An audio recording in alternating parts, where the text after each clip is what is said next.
I recently discussed what I consider the top 10 lies told about Africa. The biggest among them? The disingenuous claim that black people sold black people into slavery. Oh, I frequently address this oversimplification because we cannot apply 21st century Pan-African concepts to 17th or 18th century peoples.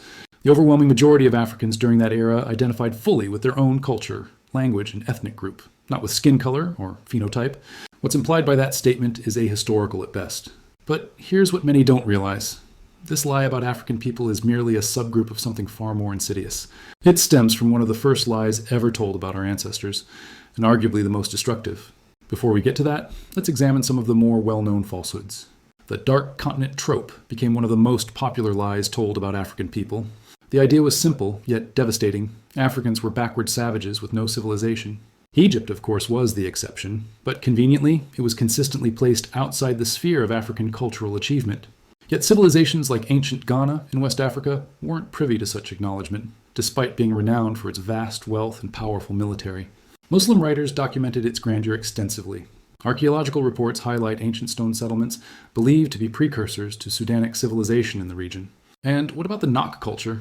Their sophisticated terracotta sculptures single-handedly forced the world to acknowledge African ingenuity and intelligence, even as some tried desperately to assign such works to ancient European travelers.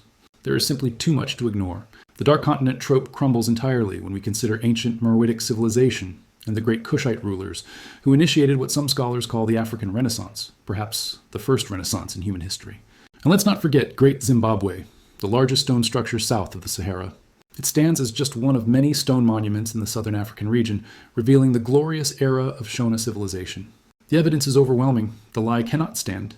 Another lie that consistently circulates in Western consciousness is that Africans had no writing systems, that they relied solely on oral communication. This is patently false. Africans used diverse methods to communicate. Oral transmission was simply one of them. One of the more notable writing forms in West Africa is called Nsibidi, believed to have originated among the Ekoi people of Nigeria. This writing form is largely viewed as ideographic or pictographic, conveying messages through symbols. What's fascinating is that many writing forms in Africa were originally invented for specific classes of people and were never intended for public dissemination. Consider Egyptian hieroglyphs, originally known only among the priesthood. This pattern repeats across the continent. The Songhai people, for instance, used ideograms to communicate among secret societies and religious groups. This writing form was only revealed to the public in 2010 by Songhai scholar Hassimi Maiga. When examining African scripts, we must acknowledge the Meroitic script of the Kushites, which, to this day, has not been fully deciphered. This is deeply unfortunate, as it would be incredible to finally read Queen Amanirenas' Stela describing her triumphant interaction with the Romans, in which her primary objectives were met through treaty. Even southern Africa holds hidden gems. João de Barros, a distinguished Portuguese annalist of the mid-16th century upon visiting Zimbabwe, wrote a remarkable description. He documented the discovery of a writing form in one of the vassal kingdoms of the Mutapa Empire called Butua.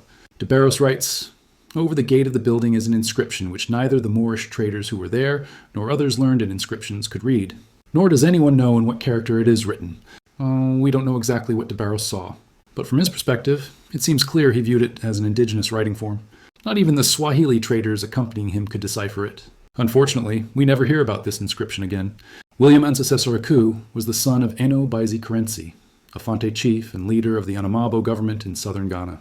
Ironically, his father served as an official who supplied enslaved Africans to Europeans. Over time, European powers grew interested in gaining direct access to Anamabo's wealth. Chief Karensi wanted his son to receive an education in England and, more importantly, to build diplomatic relationships there. However, the man entrusted to escort William to England betrayed Chief Karensi. Instead of delivering the young prince to London, he sold William into slavery in Barbados. Years later, a trader recognized Ansah in Barbados and quickly alerted Chief Karensi of his son's fate. Karensi petitioned the British for his son's release, and the Royal African Company, the English joint stock company operating the slave trade, liberated Ansah and transported him to England. In England, Ansah was received as a prince and gained the respect of London's high society. King Tacky was a ruler, or chief of the Fante people in central Ghana.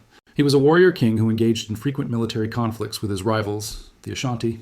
Like many rulers of his era, he sold war captives, including Ashanti prisoners, into slavery to the British. Ironically, Tacky himself became enslaved after losing a battle. He was transported to Jamaica, where he would later conspire with the legendary Queen Nanny of the Maroons to overthrow British colonial rule on the island. In 1760, Chief Tacky and his men launched a revolt at their plantation, killing the owners and achieving significant early success. Many enslaved people joined Tacky's rebellion. However, Tacky was eventually hunted down and killed, and the rebellion was suppressed. Ganga Zumba was the first leader of Palmares, a massive settlement of escaped enslaved Africans in Brazil. Zumba was reportedly African royalty, the son of a princess from the Kongo Empire. During warfare with the Portuguese, he was captured as a prisoner of war and transported to Brazil, where he was enslaved on a sugar plantation.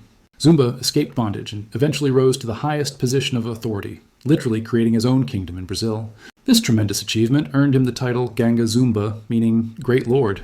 By the 1670s, Ganga Zumba presided over a palace with 3 wives, guards, ministers, and devoted subjects at his royal compound called Macaco. The compound consisted of approximately 1,500 houses, sheltering families, guards, and officials, all considered royalty within this new nation. It is fitting that a royal of the Kongo Empire continued his elevated lineage by creating a kingdom of his own under the most oppressive conditions imaginable.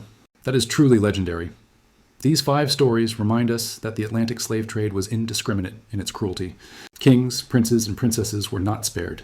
Their journeys from riches to rags illuminate the chaos and tragedy of an era that reshaped the world and whose consequences we continue to reckon with today.